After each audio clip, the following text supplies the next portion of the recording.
कभी सोचा है कि सूरज की रोशनी टीवी कैसे चला सकती है? मतलब धूप सीधे हमारे घरों की बिजली में बदल जाए। आज हम एक ऐसी ही कमाल की टेक्नोलॉजी को समझने वाले हैं।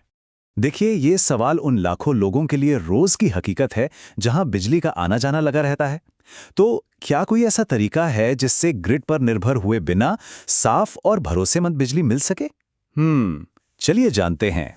तो आखिर इस सब की शुरुआत होती कहां से है?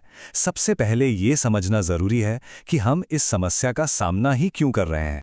देखिए, हमारी पूरी मॉडर्न दुनिया बिजली पर ही तो चलती है, लेकिन इसे बनाने के जो पारंपरिक तरीके हैं, जैसे कोयला जलाना, वो अब कह सकते हैं कि अपनी उम्र पूरी कर चुके हैं। संसाधन खत्म हो रहे हैं और प्रदूषण तो एक बहुत बड़ी समस्या बन ही गया है। तो जाहिर है एक बेहतर रास्ते की जरूरत है। तो फिर इस बड़ी समस्या का समाधान क्या है? और कमाल की बात यह है कि जवाब हमेशा से हमारे ठीक ऊपर रहा है, हमारा सूरज। चलिए अब देखते हैं कि कैसे एक सोलर सिस्टम इस चुनौती को एक अवसर में बदल देता है। अच्छा, तो ये पूरा सिस्टम काम कैसे करता है? इस डायग्राम को देखते हैं। बाईं तरफ से देखिए, ऊर्जा आ रही है सोलर पैनल से और मेन ग्रिड से भी। ये बिजली फिर बीच में मौजूद इस स्मार्ट बॉक्स में जाती है, वहां से बैटरी में स्टोर होती है और फिर आखिर में इन्वर्टर से होकर हमारे टीवी और पंखे तक पहुंचती है। सिंपल। इस सिस्टम का असली जादू पता है क्या है? इसका हाइब्रिड होना। बिल्कुल एक हाइब्रिड कार की तरह, जो पेट्रोल और बिजली दोनों पर चल सकती है। जब धूप है तो ये सोलर पर चलेगा, जब नहीं है तो आराम से मेन बिजली पर स्विच कर लेगा और नतीजा 2400 घंटे बिजली। अब यहां जो चीज वाकई में दिलचस्प है वो है रिले स्विचिंग का कॉन्सेप्ट। सोचिए, ये एक स्मार्ट ट्रैफिक कंट्रोलर जैसा है। जब सूरज चमक रहा है तो ये सारा ट्रैफिक यानी कि बिजली सोलर पैनल से आने देता है, और जैसे ही धूप कम हुई ये फौरन अपने आप मेन लाइन पर स्विच कर देता है। और ये सब कुछ ऑटोमेटिक होता है, बिना कोई बटन दबाए। इसी को कहते हैं स्मार्ट पावर मैनेजमेंट। तो हमने सिस्टम को ऊपर ऊपर से तो देख लिया, अब थोड़ा और अंदर चलते हैं और उस जादुई सफर को देखते हैं जो सूरज की एक किरण हमारे घर के बल्ब तक पहुंचने के लिए तय करती है।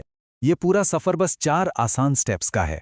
स्टेप 1, सोलर पैनल धूप को पकड़कर डीसी करंट बनाते हैं। स्टेप 2, ये करंट फिर बैटरी में स्टोर हो जाता है ताकि बाद में काम आए। स्टेप 3, अब आता है कहानी का हीरो, इन्वर्टर, जो इस डीसी करंट को हमारे घर के उपकरणों के लायक एसी करंट में बदल देता है। और स्टेप 4, बस अब वो बिजली तैयार है फोन चार्ज करने के लिए या टीवी देखने के लिए। तो इस पूरी कहानी का असली हीरो कौन है? वो है ये डिवाइस, पावर इन्वर्टर। इसको ना बिजली की दुनिया का यूनिवर्सल ट्रांसलेटर समझ सकते हैं। देखिए, बैटरी डीसी की भाषा बोलती है और हमारे घर के उपकरण एसी की भाषा समझते हैं। ये इन्वर्टर ही है जो इन दोनों के बीच में बातचीत करवाता है। और ये वो ब्लूप्रिंट है जो इस पूरे जादू को मुमकिन बनाता है। हाँ, देखने में ही थोड़ा कॉम्प्लेक्स लग सकता है, पर इसी के अंदर वो छोटे छोटे हिस्से हैं, जैसे ऑसिलेटर, जो बिजली के बहाव को कंट्रोल करते हैं। और ये चीज़ साबित करती है कि एक आसान से दिखने वाले काम के पीछे भी कितनी शानदार इंजीनियरिंग छिपी होती है। और उस सारी इंजीनियरिंग का नतीजा क्या है? ये नंबर 220 वोल्ट एसी। जी हाँ, ये वही स्टैंडर्ड पावर है जिसकी हमारे घरों के हर उपकरण को जरूरत होती है, सूरज की रोशनी से सीधे प्लग पॉइंट तक। लेकिन क्या ये टेक्नोलॉजी हर किसी के लिए परफेक्ट है? सच तो यही है कि हर सिक्के के दो पहलू होते हैं। तो चलिए अब जरा ईमानदारी से इसके फायदे और नुकसान दोनों पर नजर डालते हैं। फायदे तो साफ हैं, पर्यावरण बचता है और बिजली कटौती से आजादी मिल जाती है। लेकिन इसकी कमियों को भी नजरअंदाज नहीं किया जा सकता। जैसे शुरुआत में से लगवाने का खर्च थोड़ा ज्यादा हो सकता है, और हाँ, अगर आसमान में बादल छाए हों तो जाहिर है बिजली का प्रोडक्शन भी कम होगा। तो ये एक तरह का निवेश है जिसके फायदे लंबे समय में दिखाई देते हैं। लेकिन इन कमियों के बावजूद एक आंकड़ा है जो सच में हैरान कर देता है। इसकी एफिशिएंसी 85 से 95%। इसका मतलब यह है कि यह सिस्टम सूरज से आने वाली लगभग सारी की सारी ऊर्जा को पकड़कर इस्तेमाल कर लेता है। बहुत ही कम वेस्टेज होती है, और यही बात इसे बाजार में मौजूद सबसे कुशल सिस्टम्स में से एक बनाती है। तो कुल मिलाकर ये सिर्फ एक मशीन नहीं है, ये उससे कहीं ज्यादा है। सवाल यह है कि ये तकनीक हमारे आने वाले कल की तस्वीर को कैसे बदल सकती है। देखिए, ये बात सिर्फ आंकड़ों की नहीं है, ये लोगों की है। जैसा कि स्टडी के स्रोत में कहा गया है, ये सिस्टम ग्रामीण, आदिवासी और शहरी क्षेत्रों के लिए एक स्वच्छ, किफायती विकल्प है।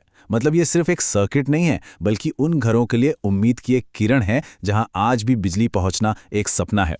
तो जब हम इन सब बातों को एक साथ जोड़कर देखते हैं तो एक बिल्कुल साफ तस्वीर उभरती है। एक ऐसे भविष्य की तस्वीर जहां हवा साफ है, दूर दराज के गांव रोशन हैं और हम सब अपनी ऊर्जा के लिए आत्मनिर्भर हैं। ये सिर्फ एक इन्वर्टर नहीं है, ये एक बेहतर कल का दरवाजा है। तो आखिर में एक सवाल पर सोचना बनता है। जरा कल्पना कीजिए, हमारी दुनिया कैसी दिखेगी अगर हर समुदाय के पास अपनी खुद की साफ और भरोसेमंद ऊर्जा हो। ये एक सोचने वाली बात है।